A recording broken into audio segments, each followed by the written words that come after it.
សួស្តីអ្នកទាំងអស់គ្នានេះគឺជា Where ជាអង្គរដោយដែលសំណួររបស់ខ្ញុំឆ្លើយពីខាងលើនឹងការរកស៊ីមិនថាយើងរកស៊ីអីក៏ត្រូវចំជីដែរតែគ្រាន់តែការរកស៊ីទាំងអស់ហ្នឹងនៅក្នុងច្បាប់វាត្រូវបានកំណត់ទៅលើចំណូលនៃផលរបររបស់យើងក្នុងរយៈពេល1ឆ្នាំពេញ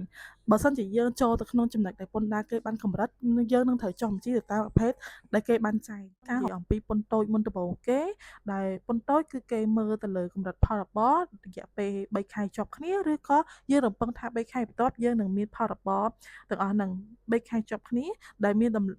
នចំណូលចាប់ពី60លានរៀលឡើងទៅឬក៏ដែលវាស្មើជាមួយនឹង$15,000រយៈពេល3ខែជាប់គ្នាបើក្នុងរយៈពេល1ឆ្នាំគេបែងចែកជា2ទៅលើប្រភេទអឺអាជីវកម្មដែលជាលក្ខណៈសេវាកម្មពាណិជ្ជកម្មឬក៏កសិកម្មដែលមានកម្រិតផលរបររយៈពេល1ឆ្នាំពេញហ្នឹងគឺចាប់ពី250លានរៀលឬក៏ស្មើជាមួយនឹង$62,500រហូតដល់1,000លានរៀលឬក៏ស្មើជាមួយនឹង$25,000ហើយសម្រាប់អ្នកដែលគាត់មានអាជីវកម្មជាឧស្សាហកម្មគឺគាត់នៅពេលដែលគាត់មានចំណូលរយៈពេល1ឆ្នាំពេញចាប់ពី250លានរៀលដែលស្មើជាមួយនឹង$62,000ដែលខ្ញុំចែកជាមួយ$1គឺស្មើនឹង4,000ជាមធ្យមហើយឡើងរហូតដល់ទៅ$1,600លានរៀលឬក៏ស្មើជាមួយនឹង$40,000ហើយបើសិនជាអ្នកទាំងអស់គ្នាមានអាជីវកម្មជាលក្ខណៈដេញថ្លៃ